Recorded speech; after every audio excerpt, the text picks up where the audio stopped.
how to remove those threaded inserts from the CT125.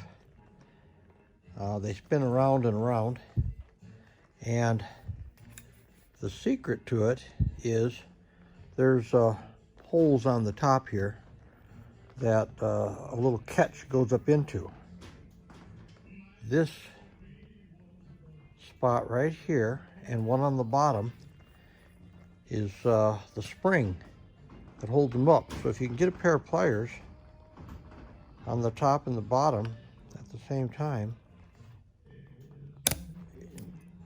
not easy to do, push them down, and then I'm going to have to use both hands, but I think you can pull that out of there.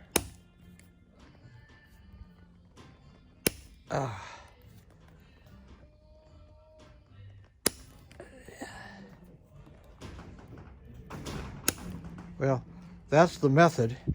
I'll work on that a little bit and see if I can get it out. Well, it took a combination of tools to get that out of there. This is a spark plug boot remover tool, and of course some channel locks. And what I did was I put this through the top and bottom holes to help push down on the little knobs that stick up through those holes. And then I put this on those two little outside tabs and squeezed them down and then turned the whole thing so that these little knobs would turn inside the metal. And now I think I can go ahead and pull it out. See, now those little pieces are no longer on the top and bottom. These little pieces were up here on the top because they lined up with this hole for that little knob to stick up in the hole to keep the unit from coming out. And then there's an identical one on the bottom that was also down there. So you have to squeeze these together this way. But it's really hard to get a wrench or a pair of pliers to stay on that.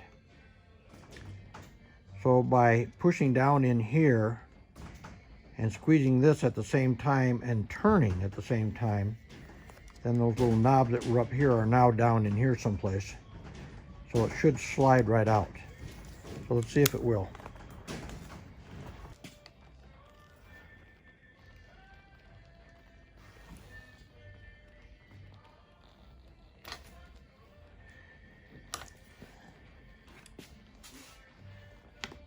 Well, that's what it looks like.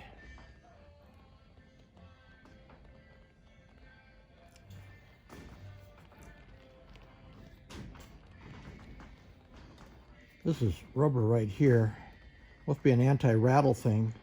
I have no idea why they had to make that so long. It's a solid piece of steel that's threaded in the end. And of course the part that locks it in, this part right here,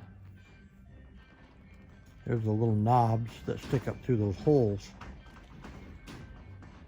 But that whole part continually spins on it. Very bad design.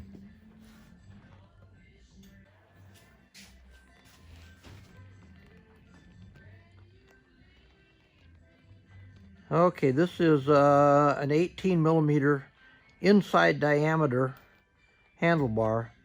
So if you want to order inserts, the 18 millimeter ones are the hardest ones to get. I just got a message from Revzilla or one of those places online today saying that they finally got some in stock, but they were very limited. Be sure to order right away. So I'm going to have to go in and see if I can get it ordered. Usually by the time you get the email, they've already sold out. So there may not be any left. But it does need an 18. That is an 18. Okay, now you know what size of threaded inserts to get, the expanding kind. so that you can put on anything else that you don't want to spin, like the Storm hand guards that go in the end and just wrap around. Not the 2-mount one, not the one that mounts over here on the handlebar and out here. Although you could have done that prior to replacing these. But if you just want the 1 mount on the end, they would just continually fall down, of course. So if you get a good insert in there that locks in, then you'll be able to use the Storm handguard on there that's got the 1 outside mount.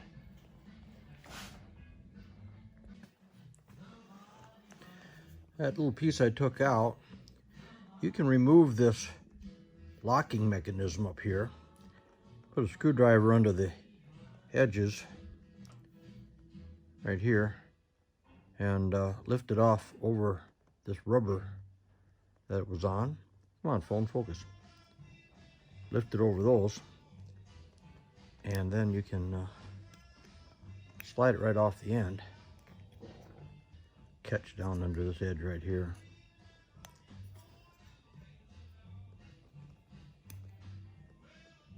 You can see the lip that they've got on them right here.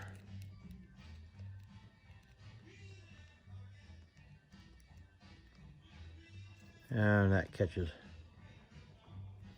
under the, it's at the factory it's set behind this rubber. Then it catches behind the next rubber. And then it catches on the next spot right there. Anyway, you can take that off. Those little rubber things on there, I think, are just to reduce vibration, keep it from rattling. I don't know why they had to make it so long. If you wanted a threaded insert, you only needed to make it a couple inches long.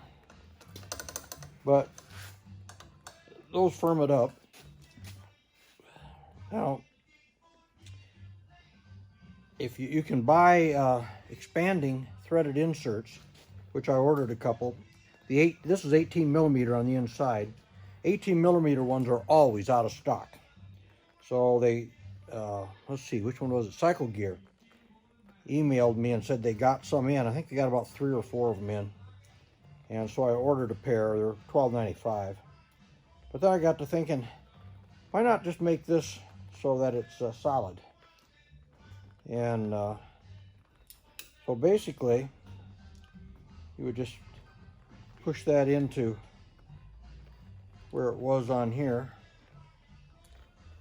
and drill a hole down through it.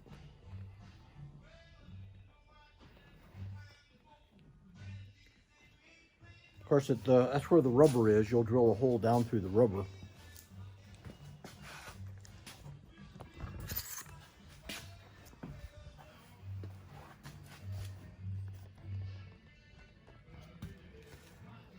But if you just drill a hole all the way through that and put a pin in it, get one the exact size of that hole and the right length, you can get them longer and cut them off, then that piece won't be able to turn in there. And then you'll have a solid insert. And I think that's what I'm going to try to do. Go find a pin that's exact same size as that hole. Because if it's not the same size as the hole, you'll always have a little bit of wiggle.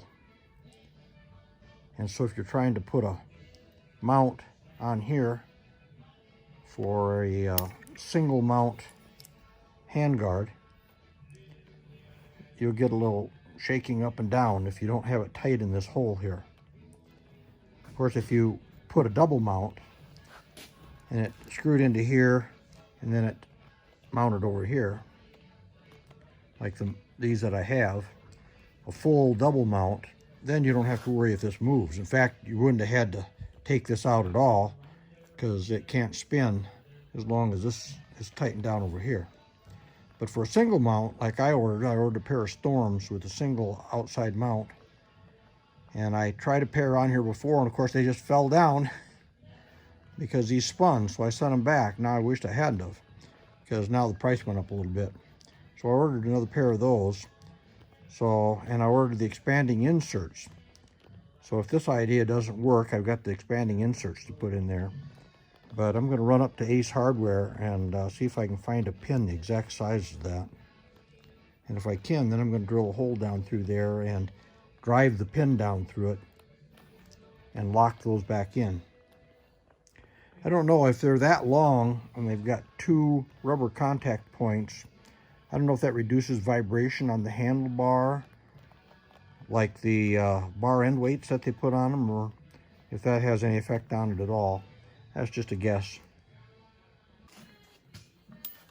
Okay, that hole size is 3/16 of an inch. And even that has a little bit of slop in it. You'll never get anything closer than that. So you'll need a 3/16 pin. The rubber buffers that are on that, what did I do with it? Here it is. Those rubber buffers will probably keep it from doing any jiggling, but that'll lock it from turning. You might want to push it in a little further and not drill through the rubber. You could push it in further and drill through here, and then you can just use a longer screw to reach into it if you don't have a long enough screw. That would save the rubber, just in case you wanted to put it back the way it was.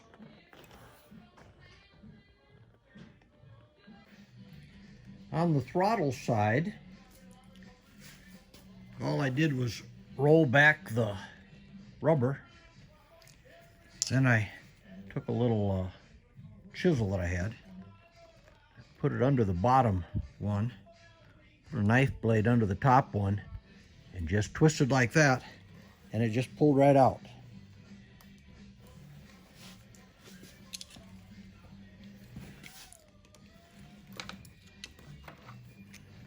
Piece of cake.